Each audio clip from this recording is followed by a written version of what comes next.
हमारे ऊपर प्रभु की कृपा है ये हम कैसे पहचाने? तो ये 8 लक्षण प्रकट होने लगते हैं जिस पर हरिजू की प्रियाजू की कृपा है। पहला, घोर अपराध करने वाले के प्रति भी दया की भावना, शांति पहला लक्षण है। भाव में भी पहले शांत भाव है। हमारे ऊपर श्री हरिजू की कृपा है, इसकी पहचान ये 8 लक्षण।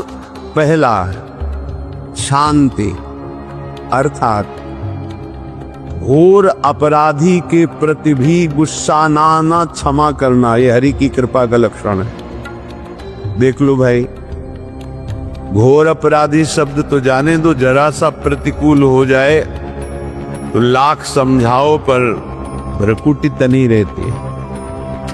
ईर्ष्या, द्वेष, मात्सर्य, द्रोह, ये उपासक के हृदय की विषय नहीं, ये तो गंदे विषयी पुरुषों के हृदय के लक्षण हैं। जहाँ ईर्ष्या है, मात्सर्य है, द्वेष है, द्रोह है, ये कुमति के लक्षण है, ये सुमति के लक्षण नहीं, ये हरि कृपा पात्र के लक्षण है। आपसे जो अपराध कर रहा है, द्रोह कर रहा है, आपका क्षमा बल ये हरि प्रसाद से होता है। शांति, क्षमा बल, शांति सह गया, क्या करूं, सहना ही पड़ेगा क्योंकि भगवत मार्ग में वो ऐसा नहीं होता। शांति, बुरा ही नहीं लगा, हरि कृपा पात्र को बुरा ही नहीं लगा। उमा संत के यही बड़ाई, मंद करत जो करे भलाई, ये सीधा शांति की व्याख्या है। अपने यहां मंगल गान में करत जे अनुसहन निंदक तिनहु पे अनुग्रह कियो, यह है हरि कृपा, यह है आचार्य कृपा, गुरु कृपा। अपराधी पर भी क्षमा का भाव होना, भला ऐसा है? अपराधी पर भी क्षमा का भाव होना, ये हरि कृपा पात्र में ही होगा, अन्य में नहीं। तो अगर अपने हृदय में ऐसा लगे कि ऐसा नहीं है तो हरिजू से प्रार्थना करनी चाहिए कि कृपा करो मेरे में सामर्थ्य आवे। दूसरा, अनुसूया, वो किसी भी के प्रति कभी भी कोई दोष दर्शन ही नहीं करेगा। दोष कथन, दोष श्रवण की तो बात जाने दो। अनुसूया, दूसरों के गुणों में दोष ढूंढना ये नहीं होता, हरि कृपा पात्र में ये नहीं होता। ये सब भजन के नाश करने वाले, जैसे पहला अपराधी पर क्रोध कर देना, तो माया ने भेजा इसीलिए था कि तुम्हारे साथ व्यवहार ऐसा करे कि तुम क्रोध करो, क्रोध करोगे तुम्हारी ऊर्जा शक्ति नष्ट हो जाएगी, अध्यात्म में जो चलने की थी। और कहीं तुमने संकल्प कर लिया तो भजन शक्ति नष्ट हो जाएगी। तो अगर भजन बल है तो गया, जरूर उसको दंड मिलेगा, पक्का मिलेगा, 100% मिलेगा, लेकिन आप खाली हो गए, ना भजन करने की वृत्ति रहेगी और ना भजन रहेगा, दोनों बात। अनुसूया, किसी के सद्गुणों में दोष देखना, गुणों में दोष ढूंढना, ये हरि कृपा पात्र में नहीं होता। ये बहुत मंगलमयी बातें जिससे हमारा भजन मार्ग पुष्ट होता है। तीसरा, वो बाहर से और भीतर से पवित्र रहता है, हरि कृपा पात्र। शौचाचार का ज्ञान होना चाहिए, वस्त्र आपके पवित्र होने चाहिए, ये बाहरी, जल रज आदि के द्वारा बाहरी पवित्रता, और निष्कपटता, निश्चलता, सत्य भाव, ये अंदर की पवित्रता है। अगर कपट है, छल है, असत्य है तो हृदय मलिन रहता है। भीतर और बाहर से पवित्र रहना, इसमें खास बात क्या है? भीतर और बाहर से पवित्र रहने में, भीतर और बाहर से सदैव पवित्र कौन रह सकता है? तो बोले जो पुंडरीकाक्ष भगवान श्री हरि का, प्रियाजू का स्मरण करता रहता है, वो शवाभ्यंतर शुचि, वो बाह्य और अभ्यंतर दोनों से पावन रहता है। तीसरी जो कृपा का लक्षण है, अर्थात वो सदैव भगवत चिंतन परायण, शौचाचार का पालन करने वाला, बाहर और भीतर से हरि कृपा पात्र पवित्र रहता है। लघु शंका में जल पात्र में रखा जाता है, जनेंद्री को पवित्र किया जाता है, फिर हाथ रथ से धो के, फिर कुल्ला करके, आचमन करके, पैर धोकर, ऐसे पवित्र आचरण, ऐसे पशुवत व्यवहार ठीक। कुछ लोग ऐसी गलती करते हैं कि जिसमें शौच हुआ जाता है उसी में बैठकर लघु शंका करते, तो सारे वस्त्र, पूरा शरीर पवित्र हो गया आपका। अब तो अटैच बाथरूम की व्यवस्था माया ने कर दी है। हमें लगता है कि शौचालय अलग होना चाहिए और स्नान गृह अलग होना चाहिए, थोड़ा ही चाहे भेद हो, अंतराय होना चाहिए पवित्रता के लिए। अब ये शौचालय है, यही स्नान करना है, यही लघु शंका करनी है, तो पवित्रता का निर्वाह नहीं हो पाता। यदि जिस उस जगह आप शौच करते हैं, जो बैठकर उसी पे बैठ के लघु शंका करते हैं, तो आपको पूरा वस्त्र सहित स्नान करना चाहिए पवित्रता के, तभी बुद्धि भ्रष्ट हो जाती है। आपको मंत्र का निरंतर चलना ये कठिन पड़ जाएगा। पवित्रता का निर्वाह करो। देह राग मिटने के बाद एक स्थिति आती है, अवधूत स्थिति, उसमें फिर शरीर की पवित्रता का कोई संबंध नहीं रह जाता।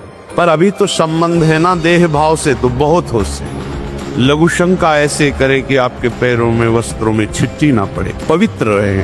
हर समय हमें पवित्र मंत्र जपना है, नाम जपना है, श्री की सेवा में रहना है। बहुत जल्दीबाजी खड़े खड़े लघु शंका की छिट्टी आप पढ़ रहे हैं, बस ऐसे चल दिए, वो पशुवत आचरण भगवत मार्ग में नहीं चल पाओगे। वो अंदर तुम्हारे व्याकुलता पैदा करता रहेगा, भोगों की, संसार की। शौचाचार का बहुत बड़ा फल है, शरीर राग छूट जाएगा। ये बात समझो, शरीर राग छूट जाएगा। शरीर संबंधी पवित्रता शरीर राग छुड़ा देती है, आंतरिक रहस्य है ये। चौथा, ऐसे कार्यों का अनुष्ठान न करे जिनमें हमारा भजन छूटता है, जिनमें सत्य छूटता है, जिनमें भगवत भाव छूटता है। जैसे आपके ऊपर कृपा हुई, आप भगवत मार्ग में चल रहे हैं, अब आप ऐसे संसारिक कार्यों का अनुष्ठान कर रहे हैं जिनमें आपकी चित्तवृत्ति बिल्कुल भगवत विमुख हो रही, तो जीवन का लाभ क्या होगा? लाभ तो है भगवत स्मरण से ही। इसी की मानो टीका है, छठदम शील विरत बहु कर्मा, निरत निरंतर सज्जन धर्मा। शीलवान और ऐसे कर्मों से विरत जिनसे भगवत विस्मरण होता है, जो सज्जन पुरुषों के द्वारा धर्मानुष्ठान होते हुए उन्हीं का अनुष्ठान ऐसे कर्मों में ना जाए जिससे भगवत विस्मरण होता है। कल एक ने प्रश्न किया कि मैं खाता तो नहीं लेकिन मांस के दुकान में मांस बेचता हूँ, होटल है, क्या उचित है? ये उचित कैसे हो सकता है? तुम और भी तो व्यापार कर सकते हो। जरूरी है धर्म का पालन करने की इच्छा करते हो, धर्म आचरण करते हो, ऐसा नहीं। तो विरत बहु कर्मा, उन कर्मों से हमें विरत रहना है जो हमारे धर्म के विरुद्ध है, जो भजन के विरुद्ध है। हरि कृपा पात्र ऐसे कर्मों का अनुष्ठान कर ही नहीं सकता।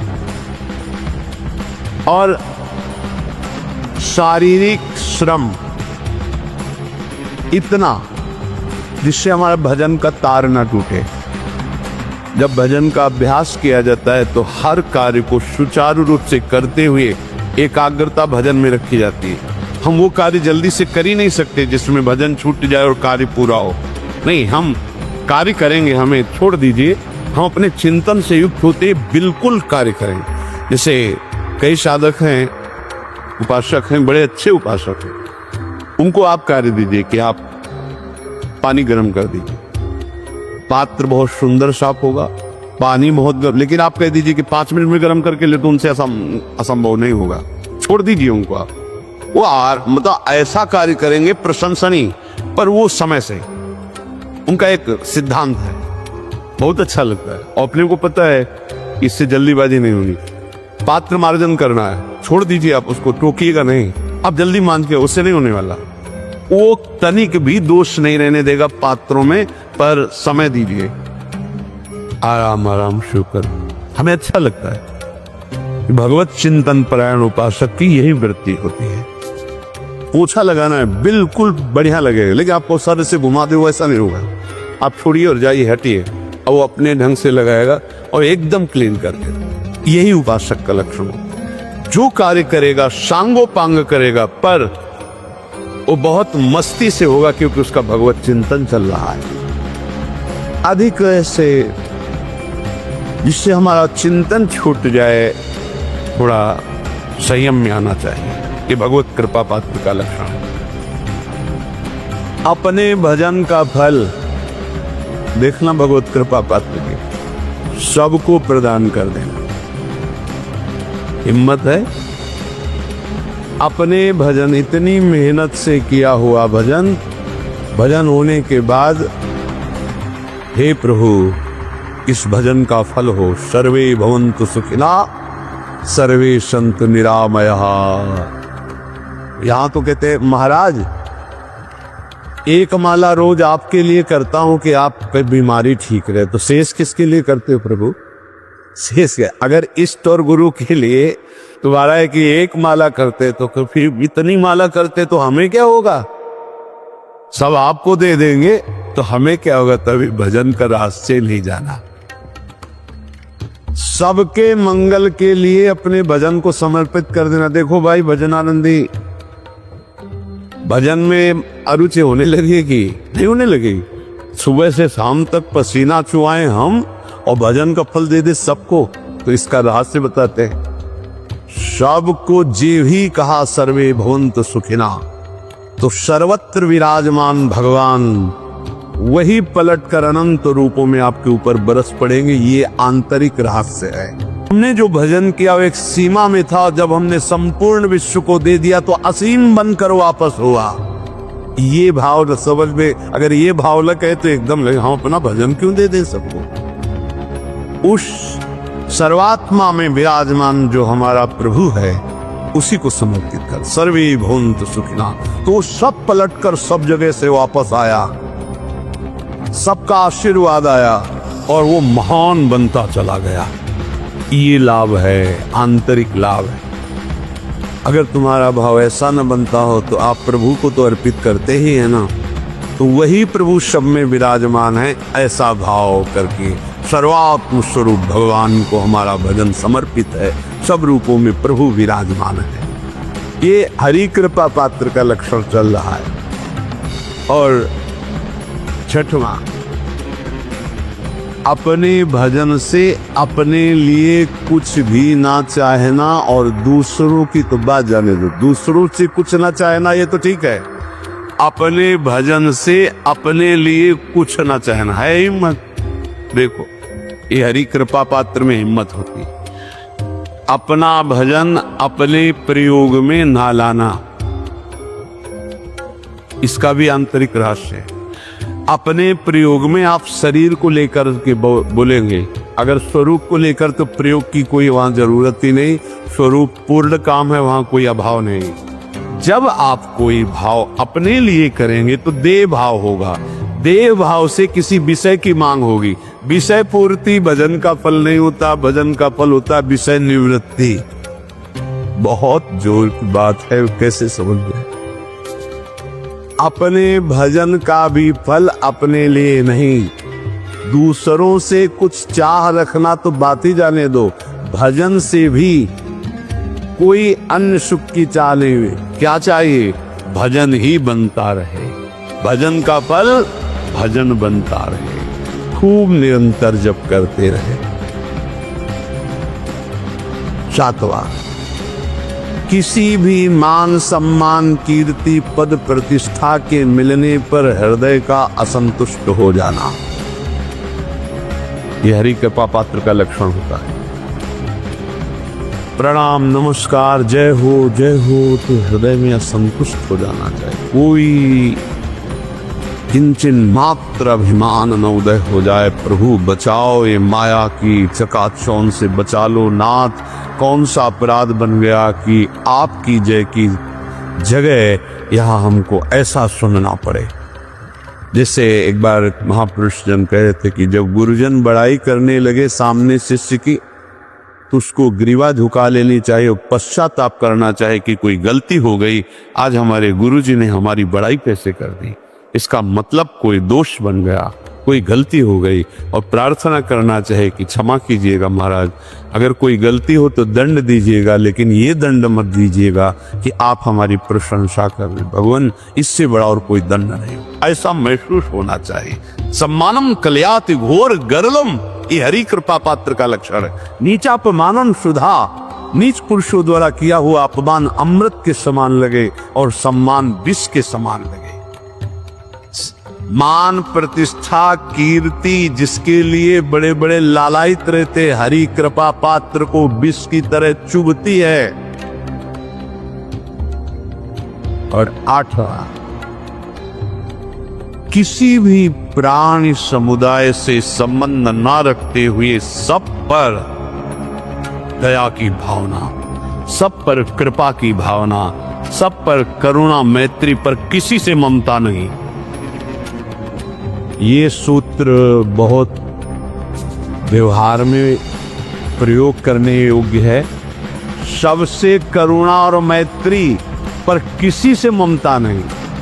करुणा तो करी भरत जी ने, मैत्री भी की मृग से, पर ममता रहित नहीं रहे। ममता कर ली तो अगला जन्म हिरण का हो गया। ममता नहीं रखी, निर्ममो निरहंकारा। करुणा मैत्री तो करनी है, जैसे इसमें आदेश गीता में दी आदेश है, अद्विष्टा सर्वभूतान मैत्र करुणेव च, पर निर्ममो निरहंकारा, ये साधक की चतुरता है। प्राणी मात्र पर दया कृपा करुणा मैत्री, पर ममता नहीं, ममता किसी से। और यहां करुणा मैत्री ये तो गायब हो गए, केवल ममता रह गई है। अपने शरीर से ममता, शरीर संबंधियों से ममता, विषय भोगों से ममता, यही जहर है। संबंध में ये ममता ही जहर है, विचारों में अहंकार जहर है, कर्मों में ये आसक्ति जहर है। इसी जहर को मिटा दे तो जीवन मुक्त महापुरुष कर्म करते हुए, विषय सेवन करते हुए, वार्ता करते हुए, विचार करते हुए, बिल्कुल जहर रहित उसका जीवन हो गया। तो ये 8 बातें हरि कृपा पात्र में होती, इनको बार बार सुनना और हृदय में धारण करना। जो भक्त होता है, हरि कृपा पात्र होता है, उसमें ये 5 बातें कभी नहीं जागृत होती, स्फुरित ही नहीं होती। पहला, किसी से ईर्ष्या। दूसरा, किसी से घृणा। तीसरा, किसी से भयभीत हो जाना। चौथा, भजन सेवन नृत्य गायन आदि में लज्जा लगना। 5वां, किसी की निंदा करना। ये नहीं।